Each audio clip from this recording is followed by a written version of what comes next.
네, 안녕하십니까. 신지식인 정인태입니다. 저는 국립한국복지대학교 특임교수를 역임했습니다. 네, 김진태 강원도지사가 채권시장 악화는 레고랜드가 아닌 금리 인상이 원인이다, 이렇게 얘기를 했어요. 이게 맞는 얘기입니다. 맞는 얘기. 네, 그래서 지금 이 기사를 보게 되면은 미디어인 뉴스에서 전하고 있는데요.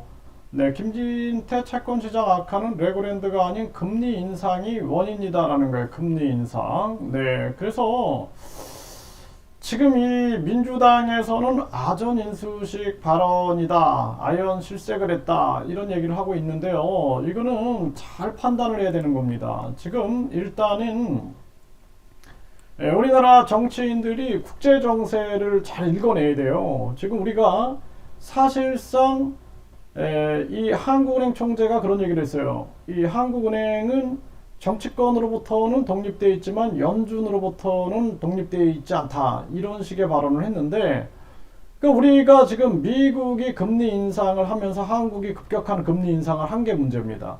일단 여기서 중국은 금리를 인하했어요. 러시아, 튀르키예도 금리를 인하했고, 미국의 꼼수에 말려들지 않은 거예요. 그리고 일본은 마이너스 금리를 유지했습니다.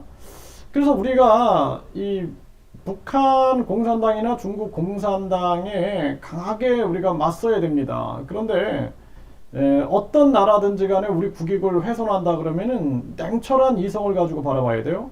그러니까 일본은 안보는 지금 미국과 같이 가고 있지만 경제는 반대로 가고 있어요. 반대로. 그래서 일본이 플라자 합의에서 미국이 금리를 올려라 해가지고 금리를 올리는 바람에 그 이후로 여러 가지 복잡함으로 인해서 잃어버린 10년, 20년, 30년을 거쳤기 때문에 일본은 거기서 학습을 한 거예요. 학습. 네, 중국도 마찬가지고 미국과 계속 겨루다 보니까 미국의 특성에 대해서 학습을 한 겁니다. 그러니까 미국이 자유민주주의와 인권을 지켰던 그런 모습과는 달리 요즘에 지금 바이든 정부를 보게 되면은 이건 완전히 그 약탈 자본주의, 자국 우선주의에 빠져갖고 자국 이기주의에 빠진 거죠. 그래서 미국 입장에서는 다른 나라들의 외환 보유고에서 달러의 보유율이 떨어지고 있는 거예요. 과거에는 한 70%, 80%였는데 지금 같은 경우는 50%대로 떨어지니까 달러의 가치가 더 떨어지면 더 위험하니까 강달러를 만든 거예요. 강달러, 신달러, 킹달러를 만들어가지고 목적은 달러를 계속 올리는 겁니다. 네, 이게 뭐 물가를 잡는다라는 거는 핑계고, 물가는 유엔이 얘기했죠. 유엔이 한 얘기가 공급망을 풀어야 된다. 공급망, 독점을 풀어야 된다.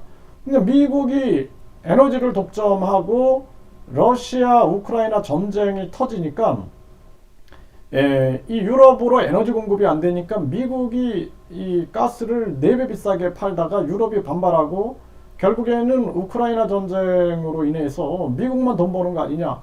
그리고 IRA 통해서 미국 우선주의, 미국만 이익 보는 거 아니냐 하면서 엉뚱한 논리를 펼치고 있는 거예요. 그 미국이. 그러면서 미국 하는 얘기가 미국의 이 공장들을 짓고 미국의 또 이 유럽에 많은 한국의 기업들이 오면은 뭐 유럽에도 도움이 된다, 이상한 논리를 펼치고 있는 거죠.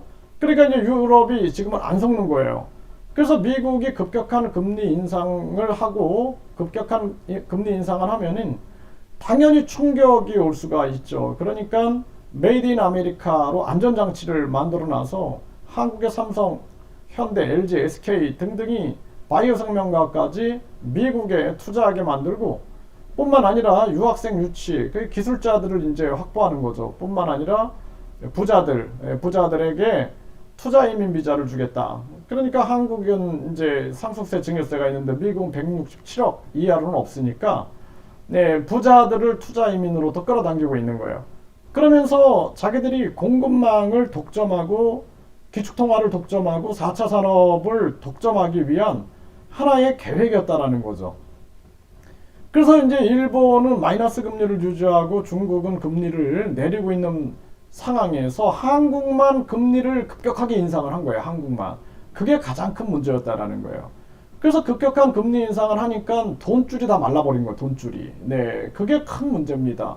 그래서 김진태 지사가 이제 발언을 할 때 좀 신중하게 할 부분이 있었어요. 이때 이거를 직격을 했어야 되는 거예요. 금리 인상 이 얘기를, 이 금리를 급격하게 인상하면은 이 정책으로 인하여 결국에는 우리 기업의 돈줄이 마른다, 중단해라, 이렇게 직결했으면은 영웅이 됐을 겁니다. 영웅이. 그런데 지금 누구도 바른 소리를 안 하고 있는 거예요. 그리고 지금 마치 모든 지금 기업과 가게가 돈줄이 마른 것이 이 지금 레고랜드 사태 때문에 그렇다, 이런 식으로 뒤집어 씌우는데 말도 안 되는 소리예요. 네, 이거는 지금 제가 말씀드린 것처럼 미국의 급격한 금리 인상 꼼수 전략, 이것을 전략 없이 무비판적으로 따라한 미국의 페이스에 말려든 한국 정부가 급격한 금리 인상을 전개하면서 빚어진 문제다라는 것입니다.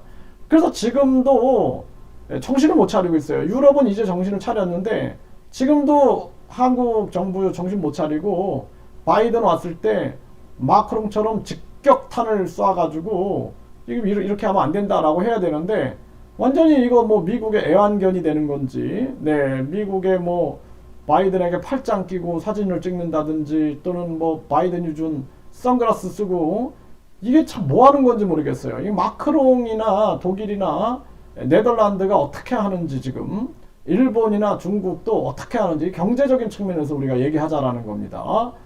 저는 반공주의자예요. 반공주의자. 그렇기 때문에 이 지금 김진태 강원도 지사가 얘기하는 거, 채권시장 악화는 레고랜드가 아닌 금리 인상의 원인이다, 이게 맞는 얘기예요. 이걸 정책으로 공격하면 안 돼요. 모든 게 다 급격한 금리 인상 때문에 가계와 기업들이 지금 위기를 겪고 있다, 이게 사실이다라는 것을 분명하게 말씀을 드립니다.